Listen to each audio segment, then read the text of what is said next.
तीसरा प्रश्न, भगवान, जीवन रीता रीता क्यों लगता है? न कोई उमंग, न कोई उत्साह, न कोई उत्सव, और मैं अभी 25 वर्ष का ही हूं। विवाह और घर द्वार की झंझट में पड़ना नहीं चाहता हूं। ब्रह्मचर्य ही मेरे जीवन का लक्ष्य है। आपके आशीष चाहिए। रोहित, आशीष तो मैं दूं, आशीष देने में क्या कंजूसी करनी, मगर तुम गलत आशीष मांग रहे हो। ब्रह्मचर्य जीवन का लक्ष्य है, ऐसा मानकर चलोगे तो ब्रह्मचर्य कभी उपलब्ध ना होगा। ब्रह्मचर्य लक्ष्य नहीं है। ब्रह्मचर्य तो जीवन के सारे सुख दुख, सफलता विफलता, काम प्रेम, इन सारे अनुभवों का निचोड़ है, निष्पत्ति है। लक्ष्य नहीं है, परिणाम है। लक्ष्य का तो अर्थ होता है कि हम चले, हमने तय ही कर लिया कि ब्रह्मचर्य पाके रहेंगे। अब हम न देखेंगे बाएं, न देखेंगे दाएं। अब हम बस गेंडे की तरह चले सीधे। लक्ष्य का तो अर्थ होता है कि तय कर लिया। अभी अनुभव तो जीवन का कुछ हुआ नहीं। अभी काम वासना का न सुख देखा न दुख देखा। अभी काम वासना का कोई स्वाद ही नहीं, न मीठा न कड़वा।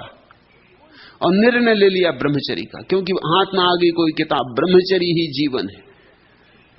बस पढ़ ली किताब, या मिल गया कोई महात्मा, सुन ली कोई बकवास, तय कर लिया। या घर में देखा, और सभी तो घर में पैदा होते हैं और कहीं तो पैदा होने का उपाय नहीं। घर में देखा कि मां बाप सुबह से सांझ कलह करते, झगड़ा, झंझट, उपद्रव। ये बहुत आश्चर्यजनक है कि मां बाप को देख देख के भी बेटे एक न एक दिन विवाह कर लेते। ये बड़ा चमत्कार है। अगर जरा भी अकल हो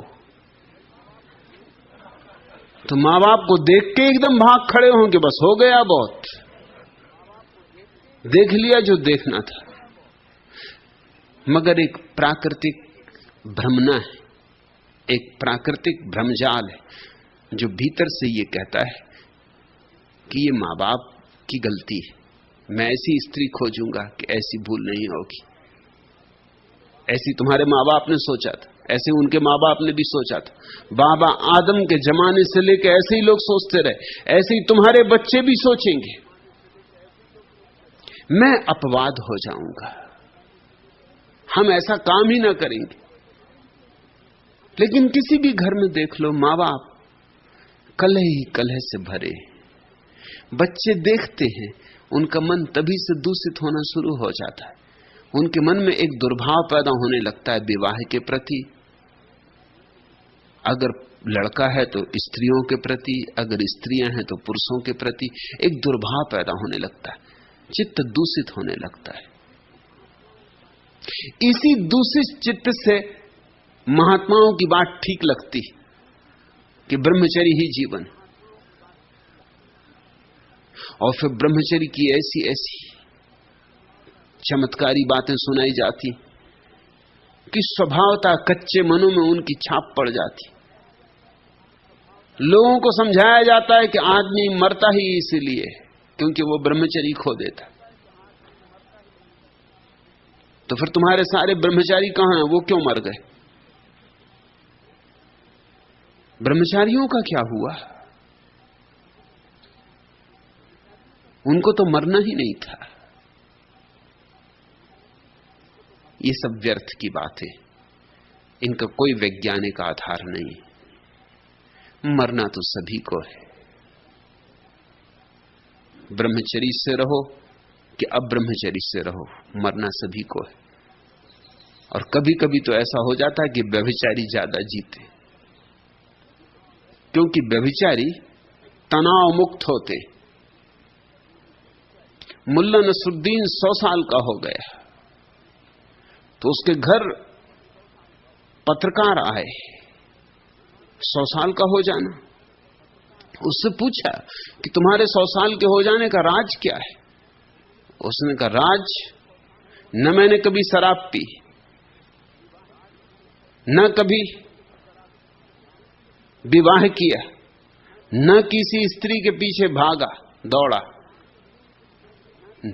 शराब तो दूर, कभी सिगरेट भी नहीं पी, समय पे सोना, समय पे उठना, योगासन, घूमने जाना, श्रम करना, रूखा सूखा खाना और ऊंचे विचार करना। इसलिए इतना जिया हूं। जब ये बात ही चल रही थी और पत्रकार प्रभावित हो रहे थे, तभी पास के कमरे में जोर की खड़बड़ाहट हुई और एक अलमारी गिरी और कोई भागता हुआ मालूम हुआ। तो उन्होंने पूछा, क्या मामला है? पत्रकार चौंके। तो मुल्ला ने कहा, कुछ नहीं, मेरे पिताजी वो फिर पी के आ गए। और उन्होंने फिर नौकरानी को पकड़ने की कोशिश की। तब तो पत्रकार और चौंके कि आपके पिताजी अभी जिंदा हैं? उन्होंने कहा, उनकी उम्र 120 साल है, मगर वो आदतें अपनी छोड़ते ही नहीं। समझा समझा के मैं हार गया, अभी भी पीना और अभी भी उपद्रव करना। तुम्हें समझाया जाता रहा है कि ब्रह्मचर्य के ऐसे लाभ, वैसे लाभ, कि तुम्हारी बुद्धि बढ़ेगी और तुम्हारी बुद्धि बड़ी प्रखर हो जाएगी। लेकिन तुम्हारे ब्रह्मचारियों का क्या हिसाब है? अगर ये सच होता तो दुनिया की सारी नोबेल प्राइज भारत आती।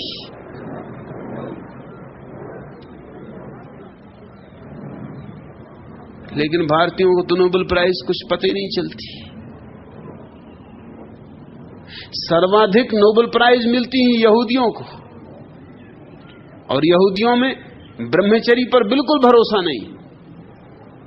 यहूदी ब्रह्मचर्य को मानते ही नहीं। यहूदी रबाई भी विवाहित होता है, ब्रह्मचारी नहीं होता। वो ब्रह्मचर्य विरोधी। जीसस के खिलाफत में एक खिलाफत ये भी है उनकी कि जीसस ने विवाह नहीं किया था, क्योंकि विवाह नैसर्गिक है उनके हिसाब से। यहूदियों को सर्वाधिक नोबेल प्राइज मिलती, उनकी संख्या बड़ी छोटी है। ये 60 करोड़ का मुल्क, कितनी नोबेल प्राइज तुम्हें मिलती? अगर गिनने बैठो तो उंगलियों पे 1, 2, 3 लोगों को मिली, और जिनको मिली उनमें एक भी ब्रह्मचारी नहीं था। न तो रविन्द्रनाथ, न डॉक्टर रमन, न जगदीश चंद्र बसु, एक भी ब्रह्मचारी नहीं था। नोबेल प्राइज तो मिलनी चाहिए पुरी के शंकराचार्य इत्यादि को, मगर इनको तो कुछ मिलती नहीं। नोबेल प्राइज तो मिलनी चाहिए हिमालय में बैठे हुए तुम्हारे ब्रह्मचारियों को, जो अपनी गुफाओं में बैठे हुए, मगर इनकी बुद्धि में तो कुछ दिखाई पड़ता नहीं। मैं निरीक्षण से कह रहा हूं, ऐसे ही नहीं कह रहा हूं। मैं तुम्हारे सब तरह के साधु सन्यासियों को जान के कह रहा हूं, हिंदुओं के, जैनों के, बौद्धों के। जितने जड़ बुद्धि मुझे तुम्हारे साधु दिखाई पड़े, उतने मुझे ग्रस्त भी नहीं दिखाई पड़ते। बाजार में भी कभी कभी किसी आंख में रौनक दिखाई पड़ जाती, मगर तुम्हारे आश्रमों में तो बिल्कुल बेरौनकी छाई हुई। तुम्हारे आश्रम तो बिल्कुल मुर्दा हैं। ब्रह्मचर्य के संबंध में व्यर्थ की बकवासें सुन सुन के रोहित तुम्हारे मन में उठता होगा ब्रह्मचर्य ही लक्ष्य। ब्रह्मचर्य को तो लक्ष्य बना लिया, अब उसका परिणाम भोगो। अब कह रहे हो कि न कोई उमंग, न कोई उत्साह, न कोई उत्सव, अब मैं क्या करूं? ये आपका ही इंतजाम है।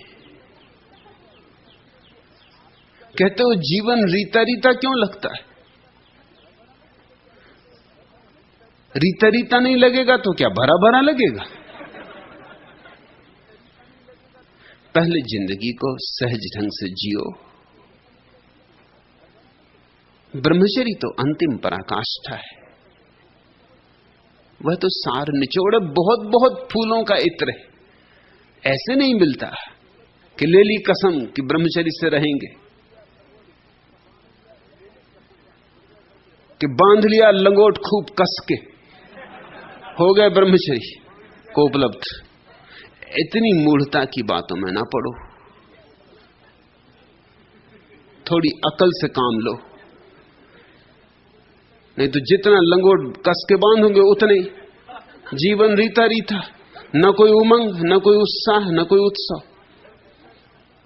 और प्रश्न मुझसे पूछोगे, पूछो ये प्रश्न अपने महात्माओं से, पूछो करपात्री महाराज से, जो तुम्हें ये बकवास सिखा रहे हैं उनसे पूछो। मैं तो तुमसे जीवन को सहज जीने के लिए कह रहा हूं। मैं तो कह रहा हूं कि जो तुम्हारे भीतर स्वाभाविक है उसे उसकी अभिव्यक्ति दो, उसे पूरी अभिव्यक्ति दो। उसकी अभिव्यक्ति से ही धीरे धीरे धीरे तुम पकोगे। वह परिपक्वता एक दिन जरूर ब्रह्मचर्य लाती। ब्रह्मचर्य जरूर एक दिन खिलता है और अपूर्व फूल है ब्रह्मचर्य का। लेकिन ब्रह्मचर्य का अर्थ केवल काम वासना का निरोध नहीं होता। ब्रह्मचर्य का अर्थ उस शब्द में ही छिपा है, ब्रह्म जैसी चर्या, ईश्वरीय आचरण।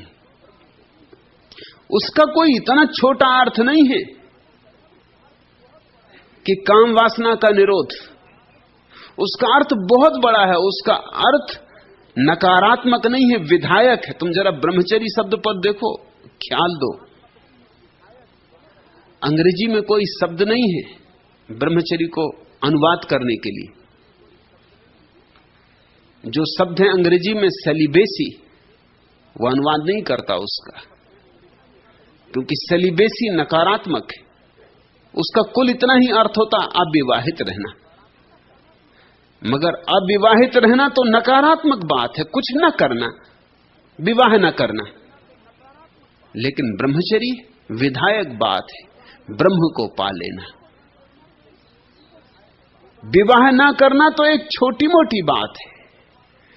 विवाह न करने से तुम ब्रह्म को पालोगे, काश इतना सस्ता होता है हिसाब, तो ब्रह्म की कीमत पत्नी से ज्यादा ना होती। स्वभावता जब विवाह न करने से ब्रह्म मिलता हो तो ब्रह्म को रख दो एक पलवे पर और पत्नी को रख दो एक पल्ले पर, तराजू बराबर बताएगा कि यह चुन लो पत्नी, यह चुन लो ब्रह्म, जो भी चुनना हो। ब्रह्म को इतना छोटा ना करो, ब्रह्म को इतना ओछा ना करो। ब्रह्म विराट अनुभव है, उसके पार फिर कोई अनुभव नहीं। और ब्रह्मचर्य का अर्थ होता है ब्रह्म को अनुभव करके जो चर्या होती, जो जीवन होता है। ब्रह्म के अनुभव करने से जो चारों तरफ आभा होती, ब्रह्म को अनुभव करने से जो प्रतिभा का निखार होता है, ब्रह्म को अनुभव करने से जो आनंद उत्सव, जो मंगल गीत छिड़ते, जो भीतर होली दिवाली दिन रात चलने लगती, होली भी और दिवाली भी, दिए भी जलते हैं, रंग भी उड़ते हैं, गुलाल भी, वसंत ही छा जाता है और सब ऋतुएं खो जाती हैं, वसंत ही वसंत रह जाता है। लेकिन उस विराट अनुभव को तुम सोचते हो इतने सस्ते में पालोगे, विवाह न करोगे, एक गरीब स्त्री से विवाह न करोगे और तुम्हें ब्रह्म मिल जाएगा। काश इतना आसान होता तो मैं भी तुमसे कहता कि ब्रह्मचर्य को लक्ष्य बना लो, ब्रह्मचर्य को तो भूलो,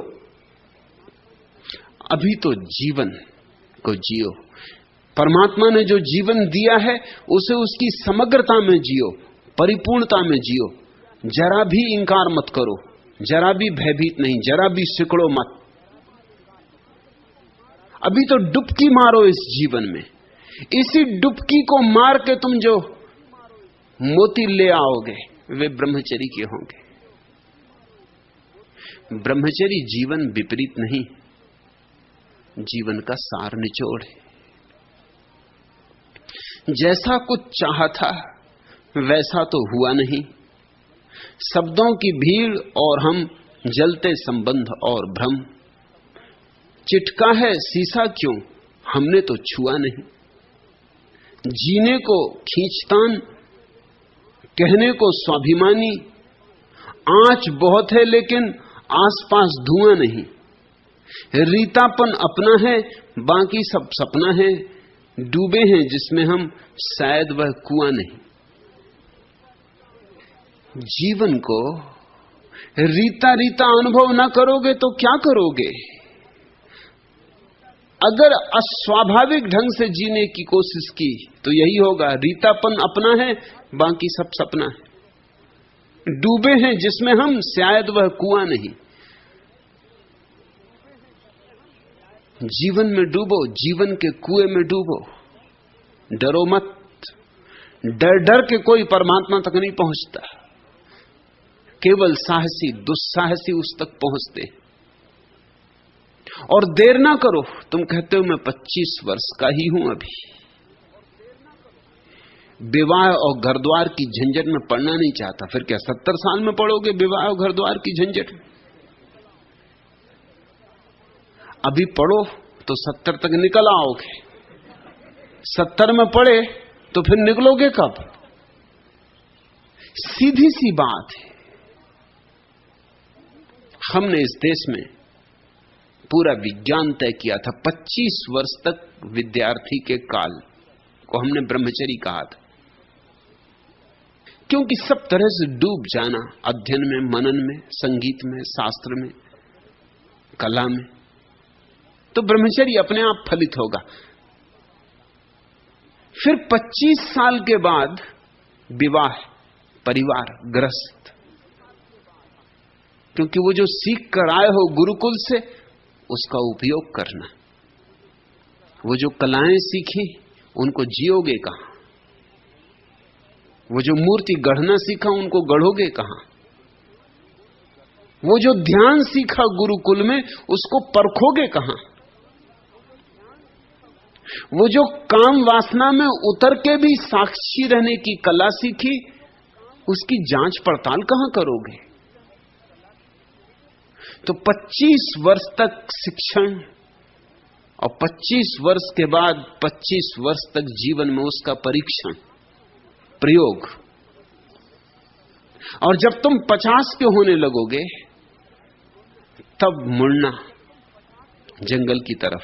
सिर्फ मुड़ना, अभी चले मत जाना। जल्दबाजी में कुछ भी मत करना।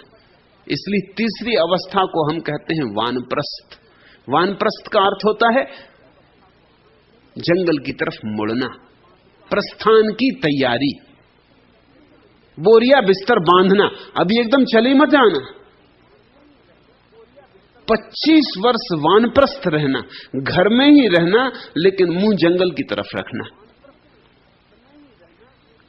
और 75 वर्ष की उम्र में चले जाना, सब छोड़ छाड़ के चले जाना। फिर कहना ठीक नहीं है, सब छूट ही जाएगा।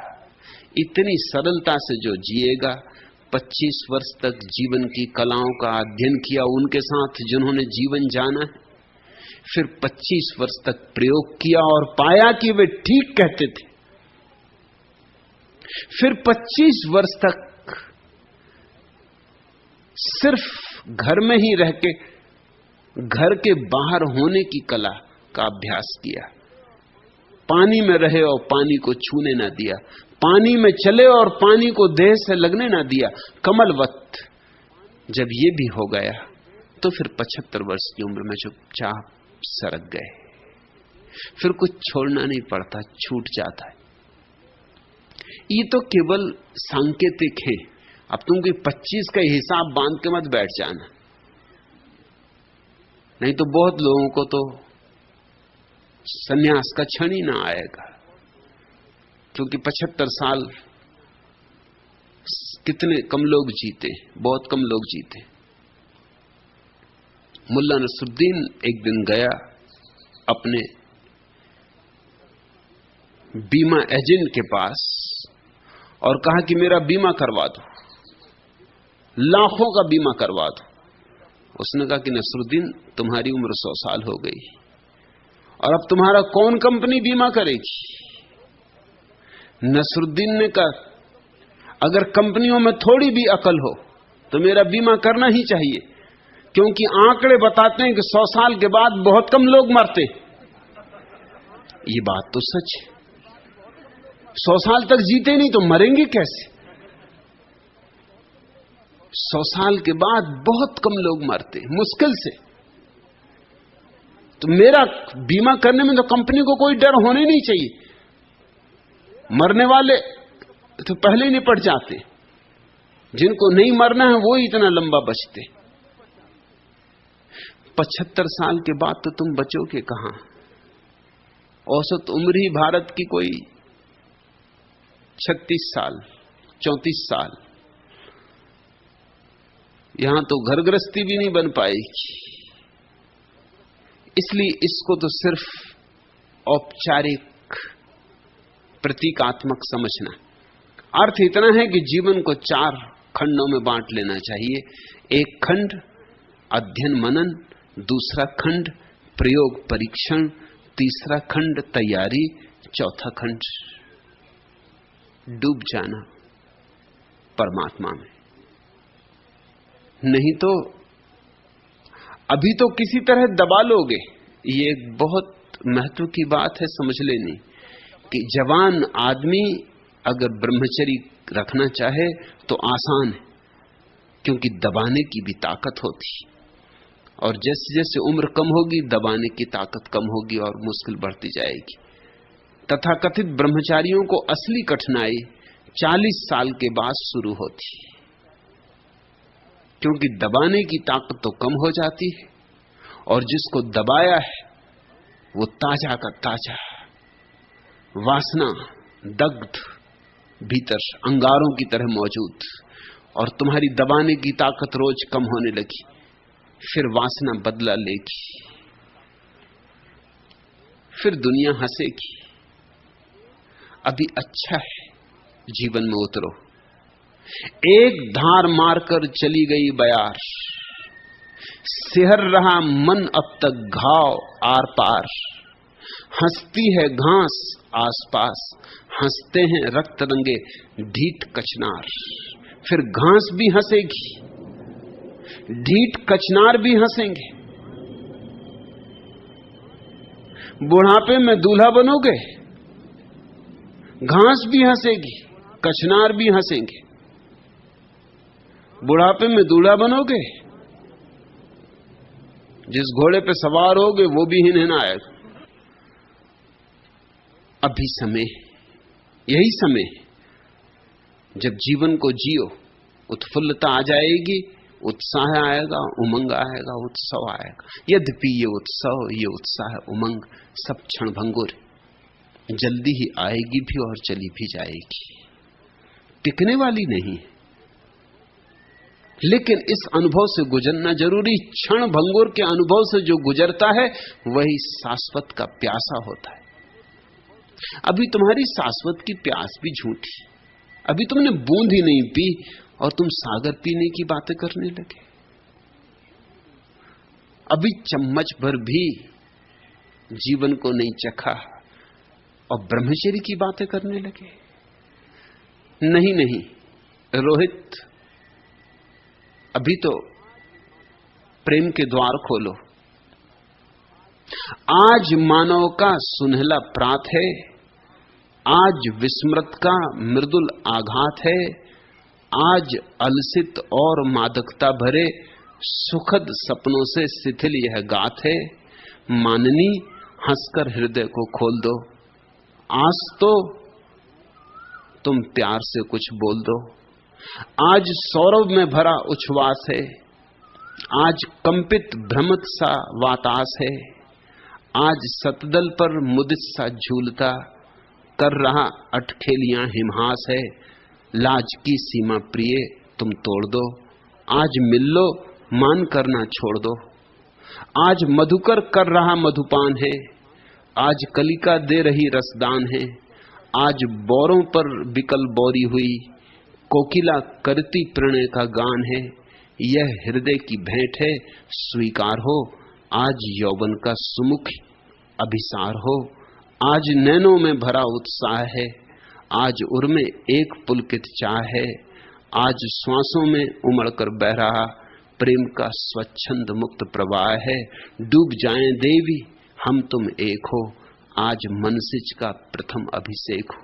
अभी तो प्रेम का निवेदन करो, अभी तो कोई द्वार खटखटाओ, अभी तो प्रेमी खोजो, प्रेसी खोजो, अभी तो इस जगत को जियो और त्वरा से जियो। जितनी त्वरा से जियोगे उतने ही जल्दी इससे मुक्त होने की घड़ी आ जाएगी। जितनी अखंडता और समग्रता से जियोगे उतने ही शीघ्र ब्रह्मचर्य का फूल खिलेगा। तुम्हारे खिलाने से नहीं, अपने आप खिलेगा। तुम एक दिन पाओगे खिल गया।